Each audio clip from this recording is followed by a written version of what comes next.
하나님, 오직 하나님만을 향해서 우리가 나아갑니다.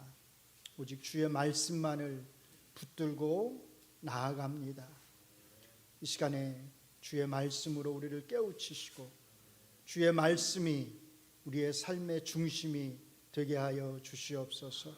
예수님 이름으로 기도합니다. 아멘. 우리는 우리의 마음을 즐겁게 하기 위해서 이 자리에 있지 않습니다. 그렇죠? 예. 우리는 우리 마음을 즐겁게 하고 위로를 받기 위해서, 물론 하나님 말씀을 통해서 우리가 위로를 받아야 되지만 위로를 받기 위해서 이곳에 있지 않습니다. 우리는 하나님을 예배하기 위해서, 오직 하나님을 예배하기 위해서 이 자리에 있습니다. 예배는 오직 하나님을 위한 것입니다. 그리고 우리는 이 예배 시간을 통해서 하나님의 말씀을 듣고 배우기 위해서 이곳에 있습니다. 그래서 이 시간에는 우리의 정신을 정말로 똑바로 차리고 하나님의 말씀을 잘 집중해서 들으셔야 합니다. 여러분들이 오늘 말씀을 잘 듣고 머리로 잘 기억을 하시고 마음속에 잘 새겨두시기를 바랍니다. 저희가 사실은 이제 주일 오전에 요한복음을 한 장씩 대부분 이제 순서대로 해나가고 있는데, 사실 요한복음이 생각보다 조금 어렵습니다. 그 내용이. 어떤 분들은 요한복음이 참 쉽다 이렇게 말씀하시는 분도 있는데, 제가 볼 때는 사실 요한복음이 쉬운 성경책은 아니에요. 그래서 그것을 계속 해나가면 또 좀 많이 힘드실 것 같아서 제가 빌립보서를 좀 몇 주 하고 그 다음에 다시 요한복음으로 넘어가서 이렇게 또 해나갈 수 있도록 그렇게 하겠습니다.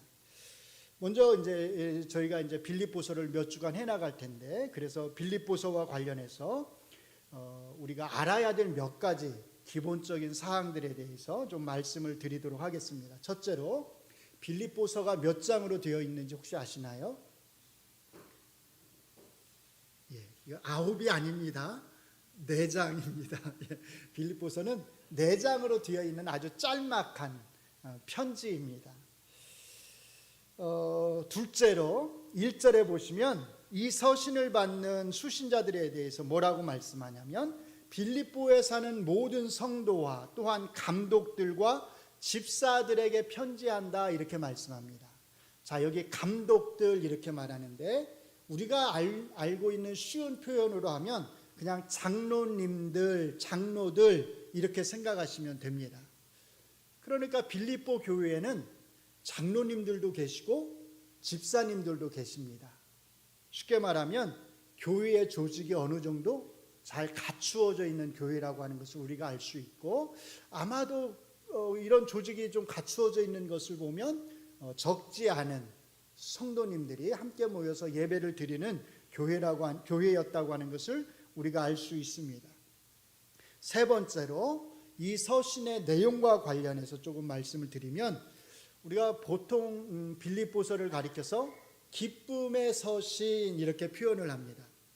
왜냐하면 빌립보서는 4장밖에 안 되지만 그 4장밖에 안 되는 그 서신 속에 기쁨이라고 하는 단어가 무려 16번이나 사용되고 있기 때문입니다.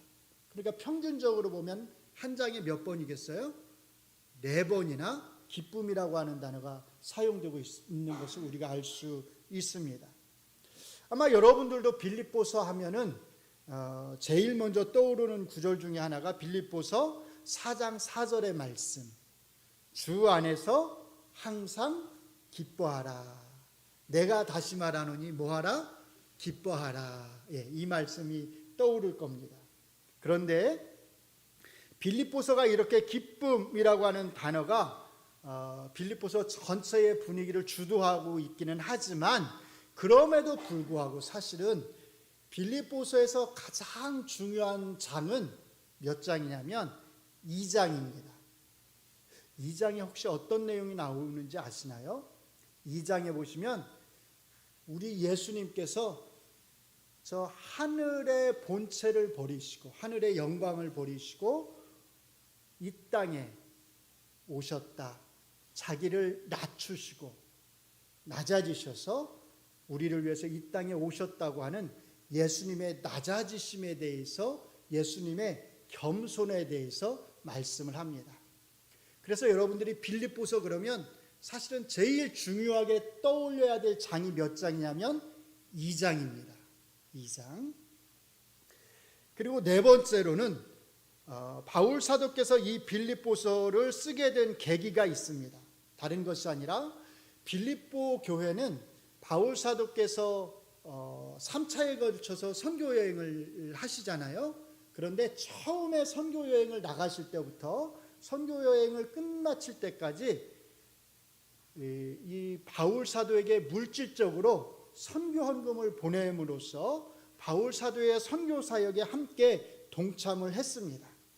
사실은 이 빌립보서도 빌립보 교회의 성도들이 오랜만에 바울 사도의 소식을 듣고서 선교 헌금을 보내준 것에 대해서 너무 감사해서 그것에 대해서 쓰는 서신입니다. 그래서 1장과 4장을 보면 그 선교 헌금을 보내준 것에 대해서 감사하다고 하는, 그리고 그 선교 헌금이 어떤 의미가 있는지에 대해서 설명하는 말씀이 나옵니다.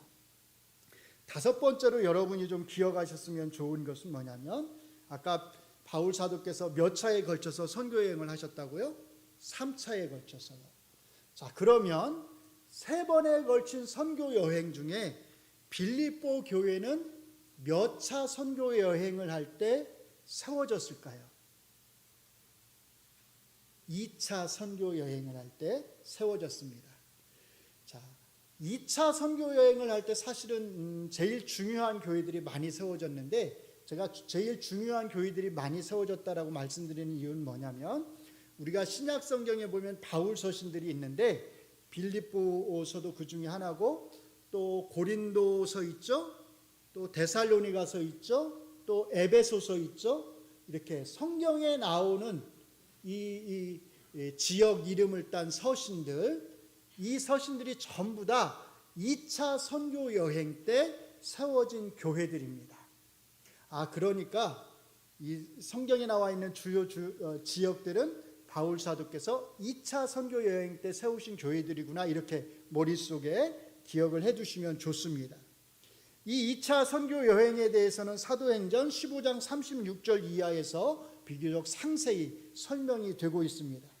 우리가 잘 아는 대로 제1차 선교 여행을 마치고 처음 선교를 시작했던 곳, 그게 어디냐면 수리아 안디옥이라고 하는 지역입니다. 수리아, 그러니까 우리에게 굉장히 낯선 이름인데 사실 요즘 이름으로 하면 그냥 시리아입니다. 여러분들이 시리아는 다 아시잖아요. 시리아 안디옥에서 선교 여행을 시작을 해서 1차 선교 여행을 마치고 다시 시리아 안디옥으로 돌아옵니다. 이렇게 돌아온 후에 얼마 있다가 바울 사도는 바나바와 다시 1차 선교 여행을 했던 그 지역들을 한 번 더 이렇게 돌아볼 계획을 세우게 됩니다. 그런데 이 2차 선교 여행을 나가기에 앞서서 바울 사도와 바나바 사이에 의견 충돌이 생깁니다. 누구 때문에요? 마가 때문에. 마가를 데려갈 것이냐 말 것이냐를 두고서 의견 충돌이 생깁니다. 바나바는 마가를 데려가자고 그러고 바울 사도는 데려가지 말자고 해서 결국 의견의 일치를 보지 못하는 바람에 둘이 따로 선교 여행을 나가게 됩니다. 그래서 바나바는 마가를 데리고 구브로라고 하는 섬으로 향하게 됩니다. 그런데 바울 사도는 실라를 새롭게 전도 동역자로 택해서 위에 북쪽 육지를 통해서 제2차 선교 여행을 떠나게 됩니다. 바울 사도와 실라의 제2차 선교 여행의 그 여정은 다음과 같습니다. 여러분들이 좀 지도를 보시면서 빌립보의 위치가 어디인지를 좀 보셨으면 좋을 것 같아요. 이렇게 보시면 제일 아래에 있는 데가 안디옥입니다. 시리아 안디옥. 저기에서 출발을 해가지고 저 하얗게 되어 있는 곳이 다 육지입니다. 그리고 약간 검게 되어 있는 곳이 바다입니다. 그러니까 육지를 따라서 위쪽으로 올라가서 두 번째 동그라미가 있죠. 루스드라. 저기에서 누굴 만나냐면 디모데를 만납니다. 그래서 디모데가 2차 선교 여행에서 바울의 일행과 함께하게 됩니다. 그리고 루스드라에서 어디로 가냐면 드로아로 갑니다. 세 번째 저 동그라미 있죠. 저기 보니까 뭐에 인접해 있죠? 드로아는 바다에 인접해 있는 걸 아실 수 있겠죠. 그래서 드로아는 항구 도시입니다. 그래서 저기가 저 드로아에서 이제 어디로 가냐면 저 검게 되어 있는 부분이 바다니까 저 바다를 배를 타고 건너서 간 곳이 어디냐면 바로 제일 위에 있는 빌립보입니다. 그러니까 빌립보도 어떤 도시겠어요? 항구 도시겠죠. 그리고 저 빌립보가 있는 곳이 저기가 마게도냐 지역입니다. 그래서 사도행전에도 보면 뭐라고 말하냐면 마게도냐 지역의 첫 관문 빌립보 이렇게 이야기를 해요. 왜 첫 관문이라고 말하는지 알겠죠? 빌립보가 제일 그 입구의 역할을 하고 있기 때문입니다. 자, 그래서 빌립보가 어디에 있구나 조금 여러분들이 제 2차 여행과 관련해서 위치를 좀 잘 염두에 두시면서 오늘 설교를 들으셨으면 좋겠습니다. 마지막 6번째로는요. 우리가 빌립보서를 공부하니까 바울 사도께서 이 빌립보 지역에서 복음을 전하실 때 어떤 일이 일어났는지를 좀 여러분들이 기억을 해 두셨으면 좋겠는데 두 가지 아주 중요한 사건이 일어났습니다. 하나는 뭐냐면 바울 사도의 일행이 안식일에 기도할 곳을 찾아서 강가에 나갔을 때 그곳에 여자들이 모여 있었는데 그곳에 루디아라고 하는 하나님을 섬기는 여자가 있었습니다. 그리고 이 루디아라는 여자에게 예수님에 대한 복음을 전합니다. 그리고 루디아가 이 복음을 받아들이고 루디아가 바울 사도의 일행을 초청해서 자기 집에 거할 수 있도록 합니다. 이렇게 복음의 열매를 이곳에서 맺게 됩니다. 두 번째 이제 큰 사건이 있었는데 그게 뭐냐면 바울과 실라가 점을 치는 귀신 들린 여종 하나를 고치게 됩니다. 그런데 이 여종의 주인들이 화가 나가지고 왜냐하면 이 점치는 여종을 통해서 자기들이 물질적인 이득을 얻었었거든요. 근데 이제 고침을 받고 나니까 물질적인 이득을 얻을 수 없으니까 화가 나서 바울 사도의 일행을 바울과 실라를 잡아다가 옥에 가두게 됩니다. 그런데 하나님께서 놀랍게 역사하셔서 이 옥문을 열어주셨을 뿐만 아니라 이 옥을 지키던 간수에게도 하나님의 복음이 들어가게 합니다. 그래서 간수뿐만 아니라 간수의 온 가족이 이 빌립보에서 복음을 받아들이게 됩니다. 그러니까 빌립보에서는 두 번에 걸친 놀라운 복음의 역사가 일어났다라고 하는 것을 우리가 알 수 있습니다. 제가 지금까지 설명드린 것들을 기본 배경 지식으로 여러분들이 염두에 두시면서 이제 오늘 본문의 말씀 1절과 2절의 말씀 우리가 한번 살펴보도록 하겠습니다. 자, 첫째로 먼저 우리가 같이 한번 읽어보겠습니다. 시작. 우리는 모두 그리스도 예수의 종들입니다. 아멘. 먼저 이 둘을 한번 비교해 보시기 바랍니다. 우리말 성경 개역개정은 이렇게 되어 있습니다. 그리스도 예수의 종 바울과 디모데는.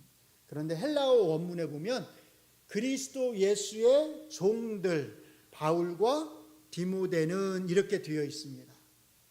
아마 어떤 분들은 저게 뭐 대단한 차이가 있다고 그렇게 생각하실지도 모르겠습니다. 혹시 이 차이를 아시겠나요? 종과 종들의 차이. 우리말 성경을 보면 어떤 인상을 받냐면 어떤 느낌을 받냐면 그리스도 예수의 종이 누구다? 바울이다. 그렇죠? 단수니까. 그리고 디모데는 그리스도의 종으로 지칭을 안 하는 것처럼 그렇게 보이잖아요. 그런데 바울 사도께서는 뭐라고 말하냐면 나뿐만 아니라 누구도요? 디모데도 종이라고 칭하고 있는 것입니다.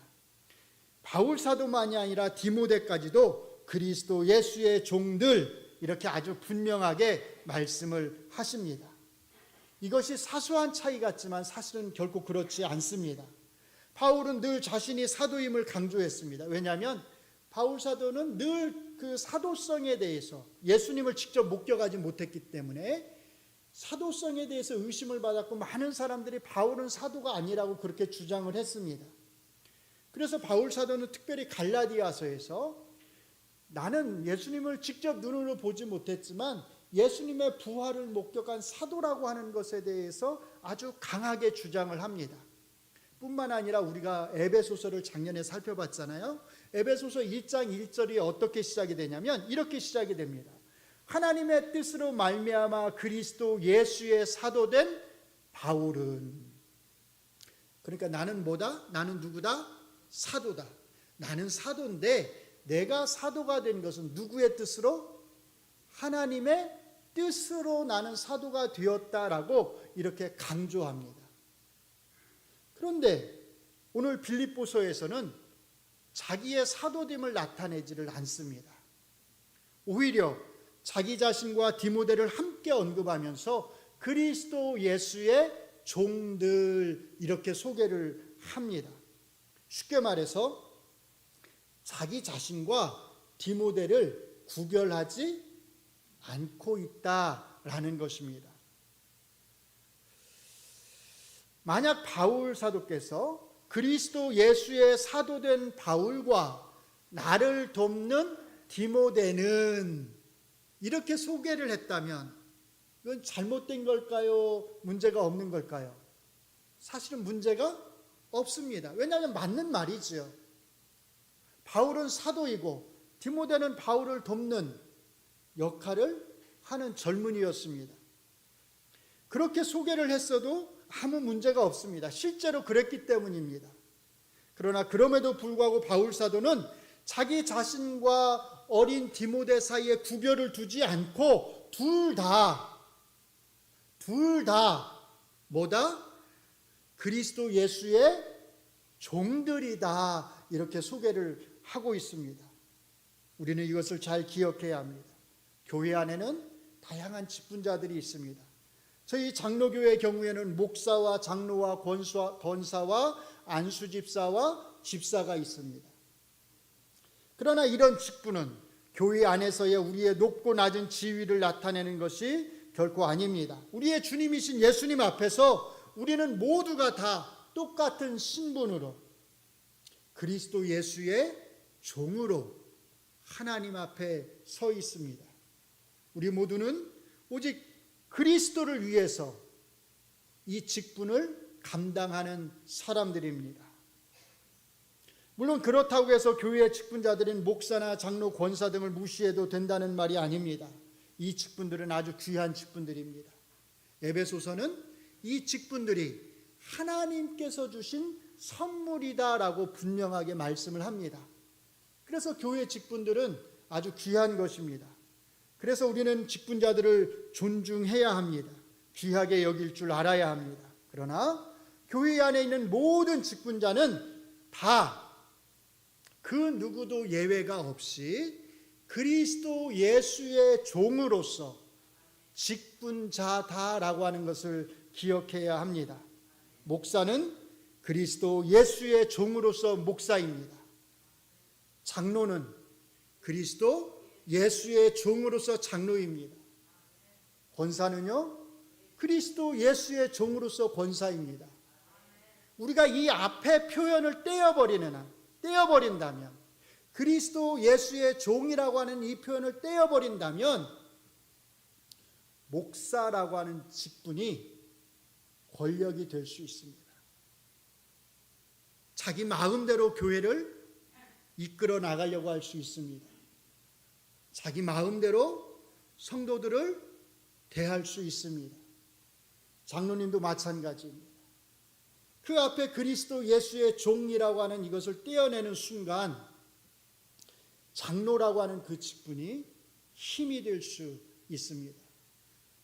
그래서 우리가 어떤 직분을 가지고 있든지 간에 모두가 다 똑같이 그리스도 예수의 종으로서 우리가 직분을 감당한다라고 하는 것을 절대로 잊어서는 안 됩니다.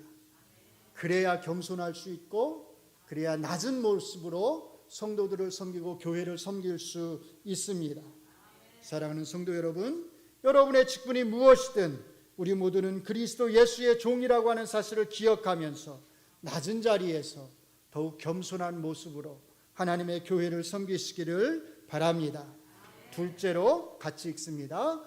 우리의 이름은 성도입니다. 아멘. 자, 다음을 한번 비교해 보시죠. 개역개정은 이렇게 되어 있습니다. 그리스도 예수 안에서 빌립보에 사는 모든 성도와, 그런데 헬라 원문을 보면 빌립보에 사는 그리스도 예수 안에 있는 모든 성도와 이렇게 되어 있습니다. 그러니까 모든 성도를 뭐가 수식하죠? 바로 앞에 그리스도 예수 안에 있는이라고 하는 이 형용사 어구가 다음에 나오는 모든 성도를 수식합니다. 꾸며주고 있습니다.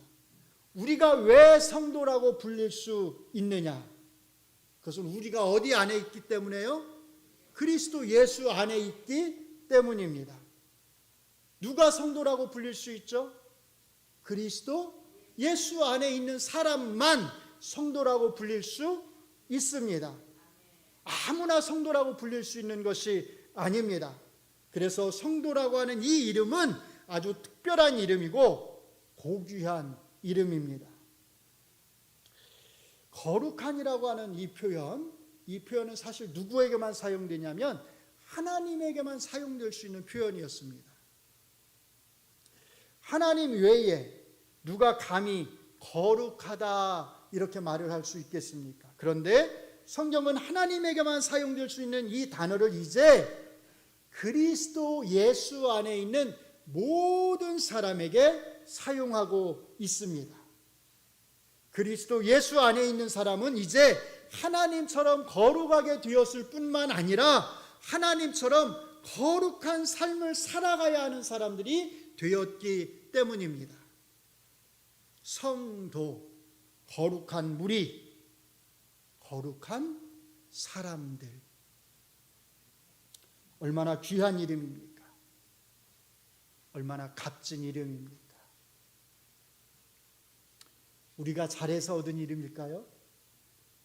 우리가 노력해서 얻은 이름입니까?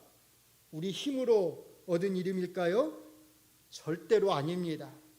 우리를 대신해서 그리스도께서 십자가 위에서 죽으심으로 우리에게 거저 주어진 이름입니다. 이 아름다운 이름, 이 고귀한 이름을 얻는데 우리가 행한 것은 아무것도 없습니다. 오직 그리스도의 십자가의 은혜로 이 귀한 이름이 우리에게, 우리 모두에게 주어졌습니다. 사랑하는 성도 여러분, 이 이름에 부끄럽지 않게 살아가시기를 바랍니다. 우리는 사회에서 아주 다양한 신분들을 가지고서 살아갑니다.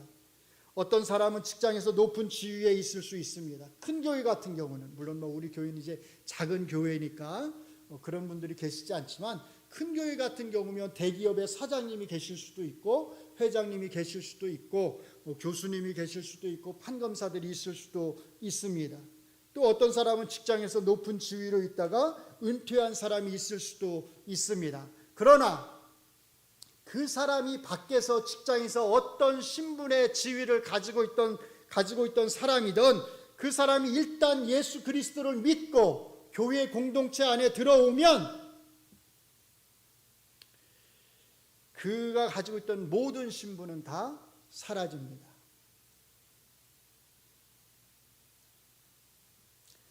우리의 모든 사회적인 신분은 그리스도 안에서, 그리스도 예수 안에서 다 평준화됩니다. 뭘로 평준화되죠? 성도라고 하는 이름으로 다 평준화됩니다. 이제 여러분이 가지고 있는 그 사회적 지위 앞에 언제나 성도라고 하는 고귀한 이름이 따라다님을 기억하시기 바랍니다. 만약에 여러분 중에 회사를 운영하는 사장님이 계시다면 여러분은 성도로서의 사장입니다. 만약 어떤 사람이 교수로서 그리스도인이라면 그는 성도로서의 교수이고, 그가 대기업의 부장이라면 그는 성도로서 부장입니다. 사회적 지위가 절대로 여러분을, 그리스도인을, 성도를 교만하게 할 수 없다는 뜻입니다. 성도라고 하는 이름이 여러분 앞에 붙어 있는 한 여러분은 저 사회에 나가서도 여러분이 직장 생활을 할 때에도 여러분들이 예전처럼 그렇게 하던 대로 함부로 말하고 함부로 소리 지르고 함부로 다른 사람에게 상처를 줄 수 없다는 뜻입니다. 직장이라고 해서 아랫사람에게 여러분들이 함부로 대할 수 없다는 뜻입니다. 하물며 어디 안에서요? 교회 안에서. 직장에서도 그렇게 할 수 없는데 하물며 교회 안에서는 오죽 더 하겠습니까? 교회 안에서는 더욱더 여러분들이 화를 내서는 안 되고 남을 낮게 여겨서는 안 되고 여러분들이 함부로 말하고 행동해서는 절대로 안 됩니다. 우리는 모두가 교회 안에서 똑같은 성도일 뿐입니다. 거룩한 하나님의 사람일 뿐입니다. 모두가 동등한 신분으로 하나님 앞에 서 있습니다. 우리 모두가 그리스도 예수 안에 있는 성도로서 동등하게 서 있기 때문에 우리는 서로를 대할 때 더욱 조심해야 합니다. 이곳에서 여러분이 아무리 사회적 신분이 높고 여러분이 잘 산다 할지라도 함부로 대할 수 있는 사람은 아무도 없습니다. 이곳에서 여러분이 함부로 낮추어서 말하거나 대할 수 있는 사람은 아무도 없습니다. 서로가 서로를 똑같이 대해야 한다는 뜻입니다. 사회적 신분이 높다고 해서 더 잘 대하려고 할 필요가 없습니다. 우리 교회에 어떤 지위가 높은 사람이 또는 어떤 회장님이 출석한다고 생각을 해보세요. 우리가 그를 높여야 할까요? 그를 특별하게 대해야 할까요? 그럴 필요가 전혀 없습니다. 사회적 신분이 높다고 해서 내가 더 좋은 대우를 받아야지 그렇게 생각해서는 안 됩니다. 역으로 우리는 아무리 사회적 신분이 낮고 살아가는 것이 가난하다 하더라도 그를 함부로 대하거나 낮게 대해서는 절대로 안 된다는 뜻입니다. 사랑하는 성도 여러분, 우리의 이름은 성도인 것을 잊지 마시기 바랍니다. 성도로서의 우리의 신분은 동등합니다. 나도 성도이고 내 옆에 앉아있는 사람도 성도입니다. 그리스도 안에 있는 사람은, 그리스도 예수 안에 있는 사람은 단 한 명도 예외가 없이 모두가 성도입니다. 우리 모두가 그리스도 예수 안에 있는 것이 맞지요? 우리 모두가 그리스도 예수 안에서 살아가고 있는 것이 맞지요? 그렇다면 우리는 성도인 것이 분명합니다. 정말 고귀한 이름입니다. 정말 값진 이름입니다. 다시 한번 강조하지만 우리가 잘해서 얻은 이름이 아니라 주님이 주님의 핏값으로 우리를 위해서 얻어주신 고귀한 이름입니다. 우리가 해야 할 일은 이 이름에 합당하게 거룩하게 살아가는 것입니다. 마지막 세 번째로 같이 읽습니다. 시작. 우리에게는 하나님 아버지와 주 예수 그리스도에게서 오는 은혜와 평강이 있습니다. 아멘. 그리스도 예수 안에 있는 성도에게는 두 가지 선물이 있습니다. 은혜와 평강입니다. 이것은 성도라고 하는 이름을 가진 사람에게만 주어지는 선물입니다. 여기서 평강 이렇게 번역된 것은 그냥 피스, 평화입니다. 이것은 에베소서 2장에서 예수 그리스도께서 우리를 위해서 십자가 위에서 죽으심으로 얻어주신 바로 그 평화를 가리켜 말하는 것입니다. 구원에 있어서 은혜가 값없이 주어진 것처럼 평화 역시도 전적으로 값없이 주어진 것입니다. 그런데 바울 사도께서 그 앞에 은혜와 평화라고 하는 이 두 단어 앞에 덧붙이고 있는 표현이 무엇인지를 한번 주목해 보시기 바랍니다. 하나님 우리 아버지와 그 다음에 뭐라고 말하죠? 주 예수 그리스도로부터. 이 표현이 왜 중요할까요? 주 예수 그리스도로부터라고 하는 이 표현이 왜 중요할까요? 왜냐하면 유대인들은 편지를 주고받을 때 하나님 아버지로부터 오는 은혜와 평강이 너희에게 있을지어다 이렇게 편지에 썼습니다. 인사말에 썼습니다. 그러니까 사도 바울이 오늘 이렇게 나누는 이 인사말은 본인이 만들어낸 것이 아니라 사실은 유대인들이 쓰던 표현을 가져와서 하나님 아버지와 그 다음에 새로운 표현을 거기에 추가한 것입니다. 그 표현이 뭐예요? 주 예수 그리스도로부터 이렇게 추가한 겁니다. 그러니까 주 예수 그리스도로부터라고 하는 이 표현은 유대교와 기독교를 구분해주는 표현입니다. 이제 더 이상 은혜와 평강은 하나님 아버지로부터만 오는 것이 아니라 주 예수 그리스도로부터도 온다라고 하는 것입니다. 주 예수 그리스도로부터라는 표현이 들어가게 됨으로써 이제 우리가 누리는 은혜와 평화는 진정한 의미에서 기독교적인 은혜와 평강이 된 것입니다. 그래서 기독교의 중심에는 오직 예수님이 계십니다. 예수님이 우리를 유대교와 구분해 주십니다. 오직 예수님이 우리를 다른 모든 종교와 구분해 주십니다. 기독교가 기독교일 수 있는 것은 다른 무엇 때문이 아니라 누구 때문에요? 오직 예수님 때문에 기독교는 기독교일 수 있습니다. 사랑하는 성도 여러분, 하나님 우리 아버지와 주 예수 그리스도에게서 오는 기독교적인 은혜와 평화가 늘 여러분의 가정에 그리고 우리 동작중앙교회 위에 있기를 주의 이름으로 축원합니다. 이제 말씀을 마무리합니다. 우리 모두가 그리스도 예수의 종들로 서 있다는 것을 잊지 마시기 바랍니다. 우리의 모든 직분은 그리스도 예수의 종으로 행하는 직분입니다. 그래서 우리가 어떤 직분으로 교회를 섬기든지 우리는 종의 신분으로서 항상 더욱 낮은 자세로 더욱 겸손한 자세로 섬겨야 합니다. 그리고 우리에게는 언제나 고귀한 이름인 성도라고 하는 이름이 우리를 따라다니는 것을 기억하시기 바랍니다. 이것이 우리의 신분입니다. 우리의 신분이 모두가 성도라고 하는 것을 기억한다면 우리는 서로를 더 존중하면서 서로를 더 존경하는 마음으로 대할 수 있을 것입니다.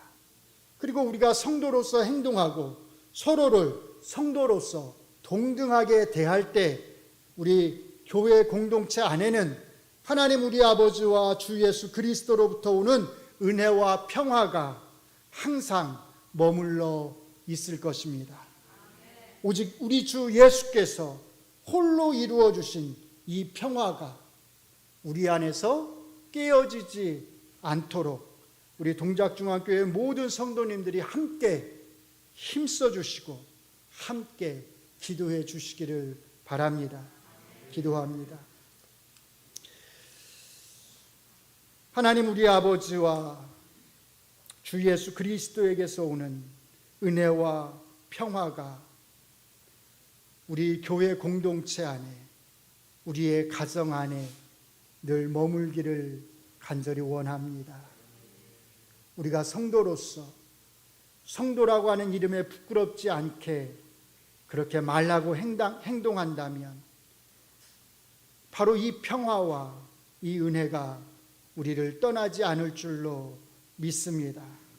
그리스도 예수의 종으로서 늘 우리 자신을 낮추게 하시고 더 많이 관용하는 마음으로 더욱더 부드러운 마음으로 더욱더 온유한 마음으로 늘 서로를 대하며 서로를 높일 수 있게 하여 주시옵소서. 예수님 이름으로 기도합니다. 아멘.